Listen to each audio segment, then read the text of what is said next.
tiene bastante información para ustedes. Hoy un gusto saludar vía telefónica a Jesús López Almejo, profesor de Relaciones Internacionales, con quien vamos a conversar sobre el origen del conflicto Israel-Palestina. Muy buenos días, Jesús, ¿cómo estás?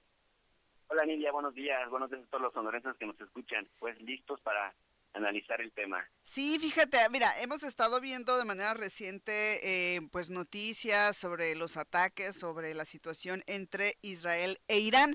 Sin embargo, pues este conflicto no es el único en el que ha participado Israel. Nos vamos a ir años atrás para analizar primero el tema Israel-Palestina. ¿Qué te parece?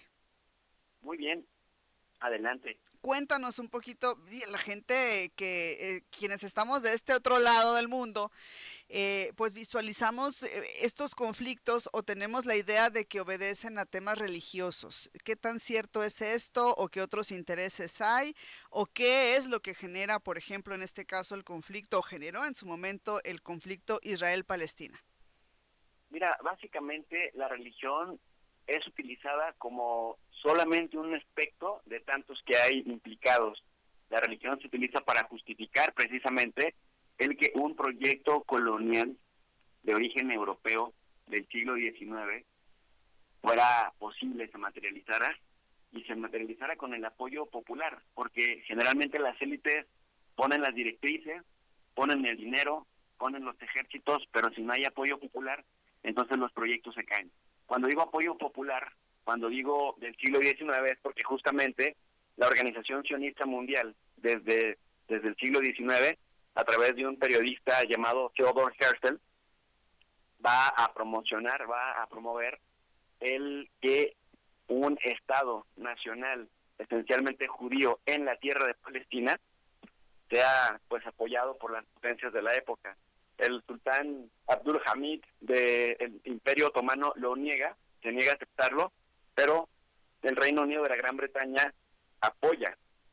Se dice que a cambio de que la organización sionista de aquella época, los banqueros de la época, los Rothschild, le financiaran el paso del canal de Suez para que los barcos, en lugar de darle toda la vuelta a África, pudieran conectarse a través del Mar Rojo, el Mar Mediterráneo con el Océano Índico y seguir comerciando con la India. Entonces, hicieron una relación de ganar-ganar entre el sionismo y el Imperio Británico. Unos pusieron el dinero y los otros pusieron la tierra. ¿Y por qué elegir Palestina? Porque se habla de que la reina en aquella época les ofrecía Uganda, les ofrecía Baja California, la manita del bracito de Baja California en México, les ofrecía Canadá, o les ofrecía Palestina. Y ellos dijeron, pues no puede haber sionismo sin Sion, ¿no? Sion, esta montaña mítica, bíblica de la zona de Jerusalén. Entonces, la apuesta era que no había población ahí, pero sí había. Los archivos históricos de la época se hablaban justamente de que de hecho el 70% de la población ahí era de origen árabe musulmán. Sí había judíos, un 17% que, por cierto, siempre habían vivido en paz con los árabes, con los musulmanes de ahí, y había un porcentaje también cristiano, pero en menor medida, en menor porcentaje. De tal suerte, pues, que la idea sionista, la visión sionista de hacer un Estado esencialmente judío en Palestina, Ujú.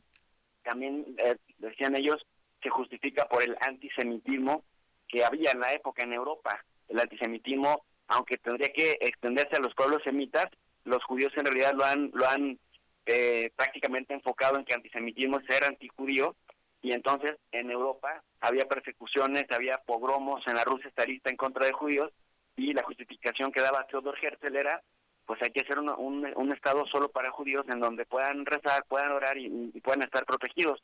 Eligieron Palestina por el simbolismo y porque ahí podrían darle pues un respaldo popular al decir pues que todos los judíos del mundo puedan venir a profesar en Jerusalén. Y entonces le llamaron simbólicamente hacer el retorno, ¿no? O hacer la lía, subir al templo, al monte a rezar. Por ahí va, por ahí, y las resistencias que hubo después en la época y las distintas décadas, se explica el conflicto que tenemos ahora, la imposición de un proyecto colonial respaldado por la Gran Bretaña en Palestina.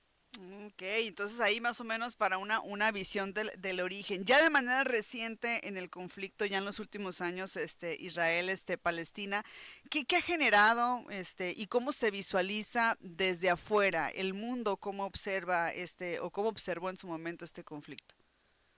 Mira, de manera cíclica, Ujú. Israel ha buscado llegar y expandirse. Hay dos grandes visiones entre los propios israelíes sionistas. Es el de llegar, no definir fronteras, pero cada que la coyuntura internacional se preste, expandir las fronteras, llevarlas más lejos. Y están los que dicen, los británicos nos dieron muy poquito en los años 40, nosotros tenemos que por la fuerza expandirnos sí o sí con fronteras muy claras. Estos son los de Bibi Netanyahu, el actual primer ministro. Netanyahu es el último gran heredero de la vieja guardia sionista revisionista, de donde viene su maestro Ariel Sharon, que le decían el carnicero de Zabra y Shetila por las matanzas en el Líbano en los años 80, Menachem Begin, que fue también primer ministro de Israel, organizador de una organización terrorista llamada Irgun, que desde los años 40 perseguían a las comunidades árabes para hacer la limpieza étnica, es decir, como ellos decían teóricamente, que no había población árabe, le llamaban, para despreciarlos, le llamaban autóctonos.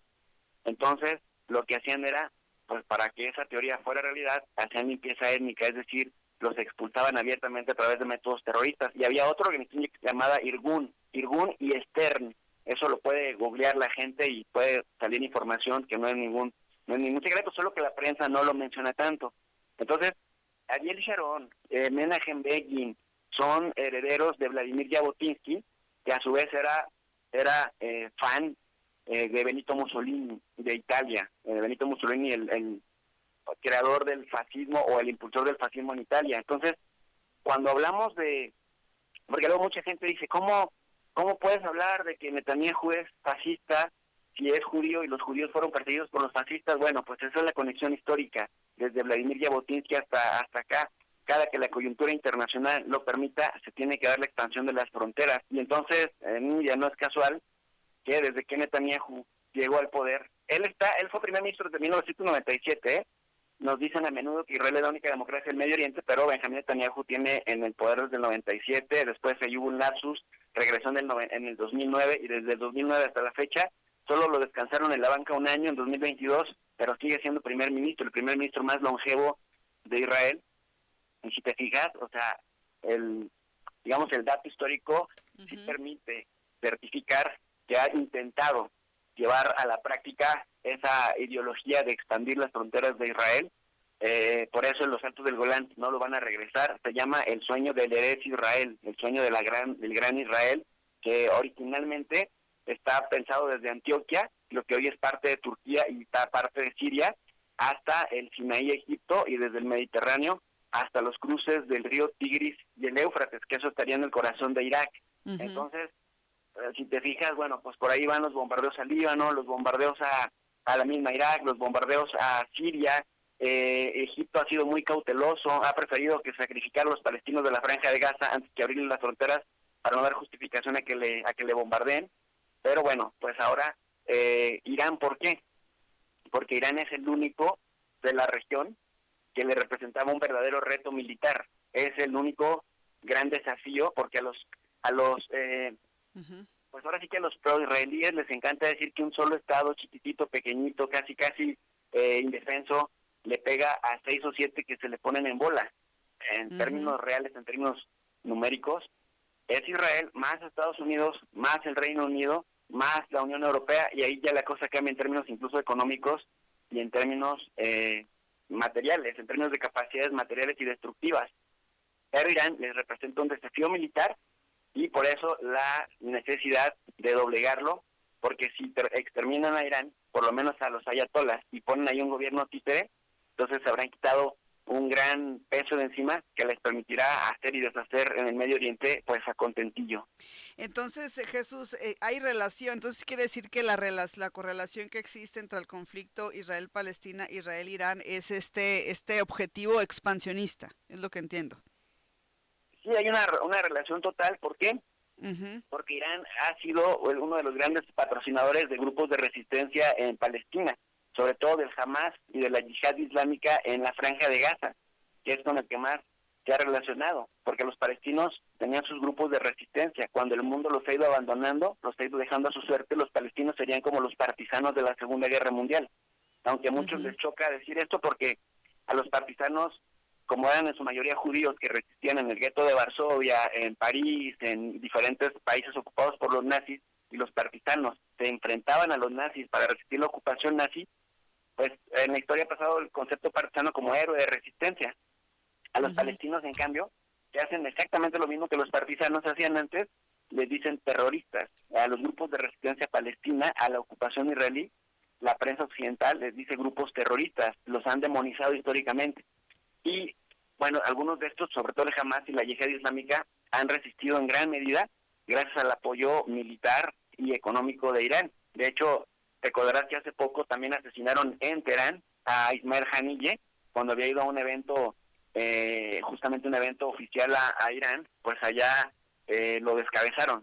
Y esto te habla pues de la relación que ha habido entre Irán. Irán de alguna manera le ha elevado el costo de la ocupación a Israel, pero además Irán en 1979 tuvo la revolución islámica, es decir, derrocaron a Shah Reza Pahlavi, que era el gran aliado de Israel, del Reino Unido y de Estados Unidos en la región, que le facilitaba también muchas cosas con sus servicios de inteligencia en la región, sobre todo en términos de explotación del petróleo, del gas natural, de países vecinos y también el propio Irán.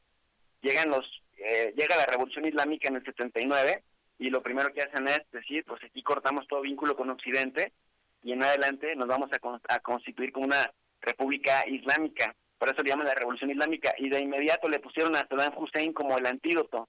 Estados Unidos financió a Saddam Hussein para que le hiciera una guerra muy dura de 8 años a Irán, la primera gran guerra del Golfo de 1980 a 1988, pero después, cuando Saddam Hussein empezó a criticar a Israel, Estados Unidos lo puso en la lista negra, y ya sabemos cómo terminó Saddam Hussein, tanto con la invasión de 1990 como con la invasión del año 2003 en Irak, que con el pretexto de que tenía armas nucleares, ahora ya se sabe que es una gran mentira, finalmente lo terminaron ahorcando. Muy bien. Eso más o menos es lo que están planteando para Irán. La diferencia es que Irán sí tiene capacidad material, sí tiene capacidades materiales y tiene capacidad para resistir una guerra larga, de mucho desgaste, que quizás termine asfixiando la economía de Israel y quizás también la hegemonía de Estados Unidos en la región.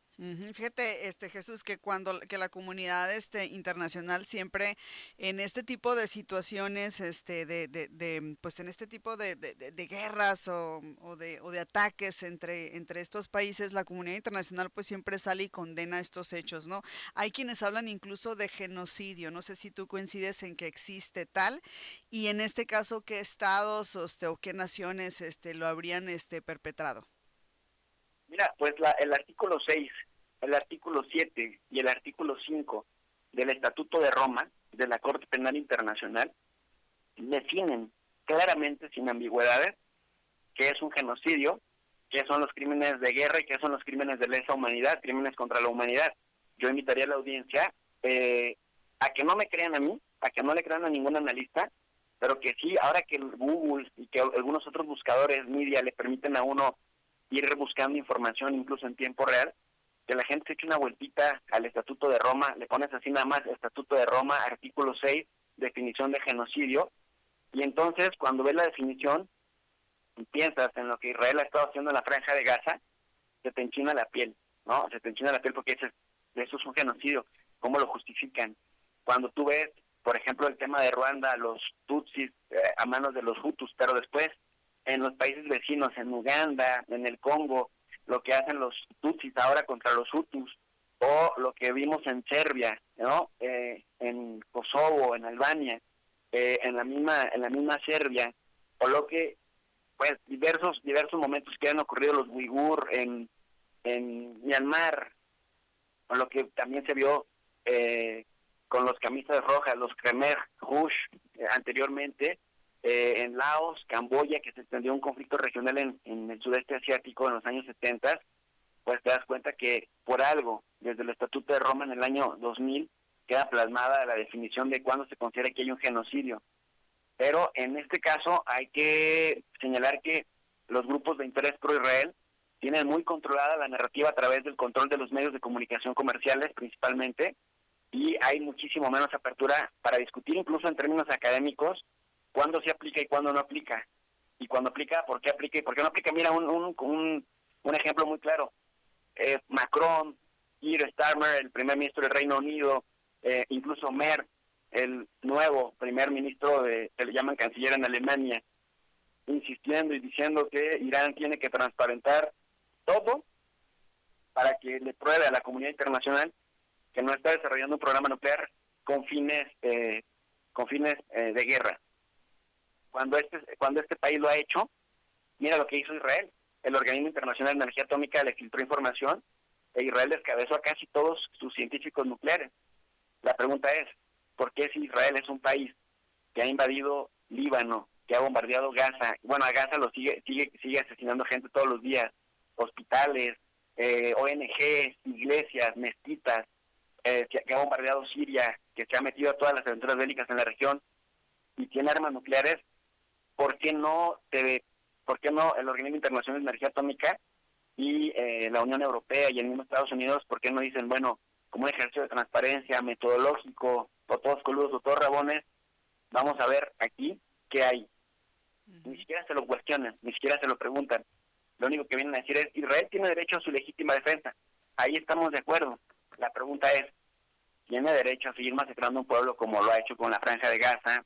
¿Y tiene derecho a bombardear a todos los aliados regionales cuando un gobierno de esos aliados regionales o de esos vecinos regionales le es incómodo? La respuesta quizás sería no. Pero el sistema internacional es realista, es decir, no es como debería, sino como es. Y para los realistas de las relaciones internacionales, el que tiene más garganta traga más pino, le dice por ahí el dicho regional mexicano. Pero poder crea derecho, y todo interés se define en términos de poder. Entonces lo que uno gana, el otro lo pierde y viceversa. Y parece que esa es la lógica en la que están actuando. El problema es que la coexistencia pacífica, bajo ese enfoque, no es sostenible en el mediano y largo plazo. Uh-huh. Bueno, está muy interesante esto que nos compartes, Jesús. No alcanza el tiempo en radio, sin duda, para que podamos platicar, escucharte en este análisis de estos conflictos que son tan complejos y que son tan añejos también, pues vienen de décadas, de años atrás y desafortunadamente permanecen hasta este momento, hasta estos días. Muchísimas gracias, como siempre, por aceptar esta llamada. Al contrario, muchas gracias por la apertura y estamos a la orden. Gracias. Es Jesús López Almejo, profesor de Relaciones Internacionales. Nos habló primero sobre el origen del conflicto Israel-Palestina, la relación que existe entre este conflicto con el que actualmente está ocurriendo entre Israel e Irán. Nos daba ahí un análisis muy completo, también sus opiniones, y ahí está entonces el tema sobre la mesa. Muy interesante, sin duda, lo que nos compartió Jesús López Almejo. Con esto vamos a mensajes, regresamos. Sonora Noticias AM. Volvemos.